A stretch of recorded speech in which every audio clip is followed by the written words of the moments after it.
بانی میں کہ ہفتہ وار رپورٹ جاتی ہے، ہفتے میں 2 دفعہ یا ایک بار کا ذکر آتا کہ اطلاع ملتا کہ تمہارے پچھلے جان شہیدوں کا تو خود قرآن میں آتا نا، یستبشرون بالذین لم یلحقوا بہم، کہ جو لوگ ابھی تک ان سے نہیں ملے جا کر مگر ہیں وہ بھی نیکی پر قائم، ان کی خبریں سن سن کر وہ خوش ہو رہے کہ ہمارے ساتھ آ ملیں۔ تو دنیا ہے وہاں رہ رہا ہے جیسے ہم رہتے ہیں یہاں، وہ بھی دنیا عدم نہ کہے کوئی مٹ چکے ہیں، آپس میں ملتے ہیں، خوش ہوتے ہیں، نعمتیں بھی کئی لوگ جو ان کو ابھی میسر ہو جاتی ہیں وہ رزق بھی کھاتے ہیں، اس جو ان کو صرف خوشبوئیں آتی ہیں جنت کی طرف سے پھاٹک ہیں۔ تو آباد دنیا جو کہے نا بس مر گیا مٹی ہو گیا، یہ کافروں کی بات ہے، پھر عذاب و صاحب قبر کہاں جائے گا؟ بالکل آباد دنیا ہے، آدم علیہ السلام سے لے کر سب رہ رہے ہیں، جو چیز اللہ چاہتا انہیں پہنچا بھی دیتا۔ جیسے رسول کریم علیہ السلام نے فرمایا کہ جو شخص مجھ پر درود بھیجتا اللہ کے فرشتے گھوم رہے ہیں وہ میری خدمت میں پیش کر دیتے، سلام بھی مجھ تک پہنچا دیتے۔ عام میتوں کے لیے طرز اعمال ہے، ان کے وارثوں کے حالات پر اجمالی طور پر پہنچتے ہیں کہ بچے نیک ہیں یا بد ہیں، اس لیے کئی نیک لوگوں کا تو تذکرہ آتا کہ اگر بچہ غلط کام کرتا تو وہ کیا دیتے تھے کہ اب بھی تو اپنے باپ کی روح کو کیوں غمگین کر رہا ہے، کوئی شرم کر، جب خبر ملے گی کیا اس کی روح پر معاملہ گزرے گا۔ جو صحیح ہے اس کو ہم مانیں گے، جو صحیح ہے قرآن و حدیث میں، جو نہیں ثابت اس کو رد کرنا۔ چلیں بھائی بہت شکریہ آپ کے کال، آپ نے بہت اچھا سوال کیا، بڑی مہربانی جی، شکریہ۔ مولانا ڈاکٹر صاحب کا ایک سوال آج ہی کے بھائی کے سوال کے متعلق ہے، وہ کر لیں پھر وہ تمیز والے کو دروازے کرنا ہے دوبارہ۔ السلام علیکم۔ وعلیکم السلام، امین شاہ لاہور۔ جی شاد صاحب کیسے ہیں آپ؟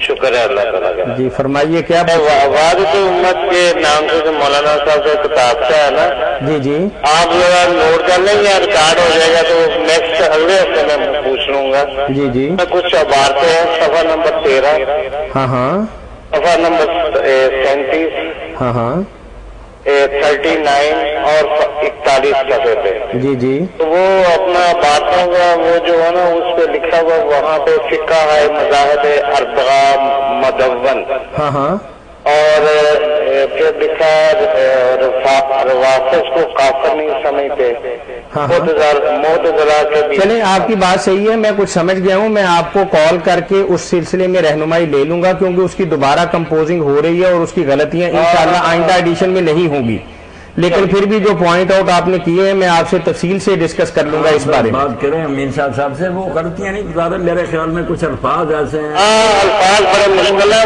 وہ پتہ کیا ہے، ایک ذہین بچہ ہے میرے ساتھی، اس کو میں نے کتابچہ دیا، اس میں انڈر لائن نیچے لکھتے ہیں اربع کیا ہے، یہ بات ہے، وہ غلط نہیں ان کو کر رہے، کہتے ہیں ہم سمجھ نہیں آئی، انشاءاللہ یہ نوٹ کر لیں گے، اس میں وضاحت کر دیں گے انشاءاللہ پھر سادہ لفظوں میں بیان کر دیں گے۔ چلو میں فی الحال آپ سے یہ پوچھتا ہوں، معتزلہ جو فرقہ ہے اس کے بارے میں تھوڑا سا۔ معتزلہ فرقہ، پہلے بھی میرے بھائی بیٹھے ہیں، وہ کہتے ہیں ڈاکٹر جاوید اقبال صاحب کسی مذاکرہ میں آئے تھے تو انہوں نے کہا کہ پہلے ٹیررسٹ جو تھے نا وہ اپنے آپ کو اہل سنت والعدل کہتے تھے، اور 2 صدیوں میں بڑی مشکل سے ہم نے ان سے جان چھڑائی۔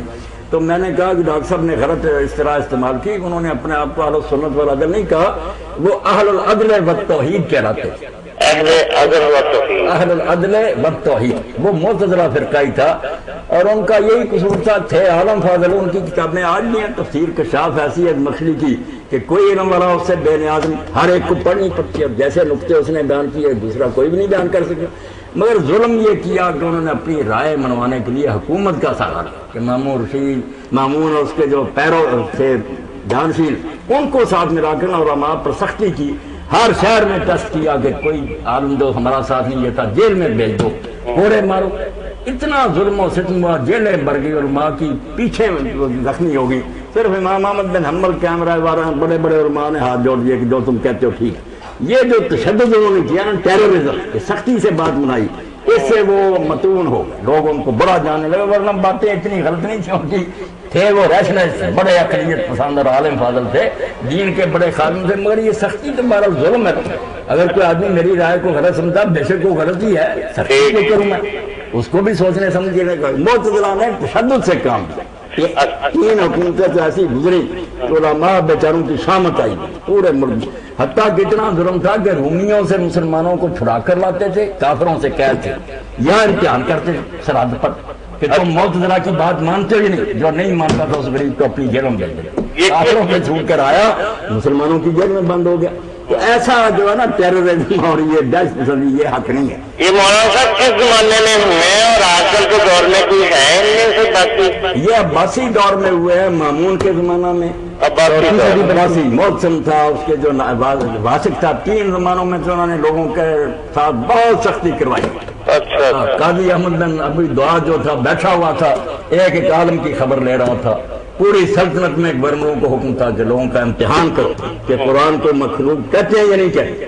جو بیچارہ کہتا تھا مخلوق نہیں، جیل میں بھیج، اس کو الٹا لٹا، اتنا مارا ہے انہوں نے کہ ظلم کی حد ہے۔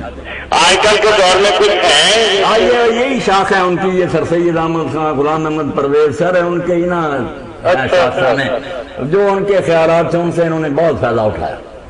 بلکہ انہوں نے ابو مسلم خراسانی جو ہے نا ان کی تفسیر کا بھی انہوں نے اسوانی کا مجموعہ نکالا، ڈھونڈ ڈھانٹ کر ثقافت اسلامیہ والوں بہت طرح کی تفسیر اکٹھی کر دی۔ یہاں ایک بات سنا دوں میں، بڑے کام کی بات ہے، دوست بیٹھے ہیں سب کے سننے کی ہے کہ فرقے کیوں بنتے؟ اپنی طرف سے ایک بات سمجھتا آ رہا، وہ دنیا کو تنگ کرتا جمال، حالانکہ دین میں اس کا نام نہیں آیا۔ یہی بات کہ قرآن مخلوق ہے یعنی مخلوق، کوئی بندہ خدا نہ کسی آیت میں دکھا سکتا ہے نہ حدیث میں، نہ مخلوق نہ غیر مخلوق، ذکر ہی نہیں۔ پھر یہ کہ اللہ کا کلام ہے، یہ دونوں پارٹیاں مانتی تھی کہ اللہ کا کلام ہے۔ آگے شروع کر دیا کہ اللہ کا کلام بتاؤ مخلوق ہے یہ غیر مخلوق، مصیبت۔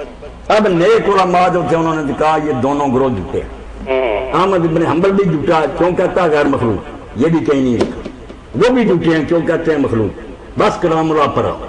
یہ بڑے بڑے محدث تھے جو واقفہ کراتے ہیں کہ رک گئے، انہوں نے کہا ہم نہیں اپنی طرف سے بات کہیں گے جو اللہ رسول نے کی، مگر نہ بات آئے مخلوق غیر مخلوق، مناظرے، بحثیں، لڑائیاں، قصہ کس کا ختم ہوا؟ پھر کہ اس طرح مٹتے ہیں جو وہاں پہ امت ہوتی ہے کہ سارے مولویوں کو یار جب یہ اللہ رسول نے بات ہی نہیں کی تو نہیں چپ کر سکتا، کیوں نہیں بات چھڑی ہے؟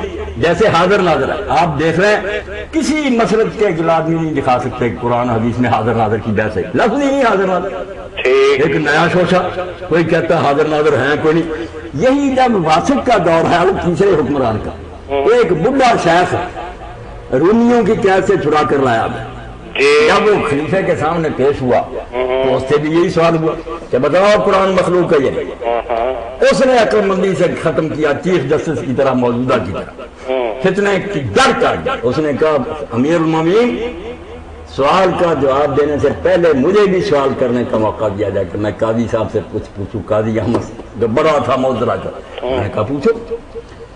اس نے کہا قاضی صاحب اس سوال کا جواب جو ہے کہ قرآن مخلوق ہے یا نہیں، اس کا یقینی اور پکا جواب رسول اللہ کو آتا تھا یا نہیں؟ اب قاضی کو کہنا پڑا کہ آتا تھا۔ اس نے کہا تم دونوں فریق تو یقین سے نہیں کہہ سکتے کہ تمہارا جواب صحیح ہے، رسول اللہ کو تو پتا تھا، پتا تھا، بیان کیا، کہیں ذکر کیا پیرے والا کے مخلوق ہے یا ان کا؟ قاضی چپ، خاموش، بول ہی نہیں سکتا۔ تھوڑی دیر کے بعد خلیفے نے کہا قاضی کا گدھا بڑا تیز دوڑ رہا تھا، میرے پل پر آ کر بیٹھ گیا۔ یہ ضرب المثل بولی کہ یار اب یہ لاجواب ہو۔ اس شیخ نے کہا کہ جس چیز کو رسول اللہ یقینی جانتے تھے مگر امت کے لیے کوئی ضروری نہیں سمجھا کہ اس کو بیان کر، نام ہی لیا، تم سے صبر نہیں ہو سکتا، کیوں ایک نیا شوشہ چھوڑا اور ساری دنیا کو تنگ کر دیا۔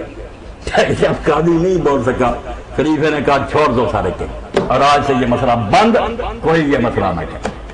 اس بابے کی بات نے بات ختم۔ اگر سارے مولویوں سے کہہ دیا جائے نا کہ جو لفظ تم بول رہے ہو قرآن حدیث میں ہے، نفیاً یا اثباتاً، ہاں اگر ہے ہی نہیں، کیوں ایک نئی بات چھیڑ کر امت میں فرقے بناتے؟ وہاں رک جاؤ جتنا اللہ رسول نے کہا، اس پر نہیں رک۔ اپنی طرف سے کوئی شخص سوچتا ہے چل تو نے سوچا مانتا رہے، دنیا کو تنگ کرتا ہے، دین ملا دیتے ہیں۔ یہ تھا معتزلہ کا فتنہ، اور واسق کے دور میں اس شیخ کے سوال سے ختم۔ اس نے کہا رسول اللہ جانتے ہوئے چپ رہے ہیں اور آپ کو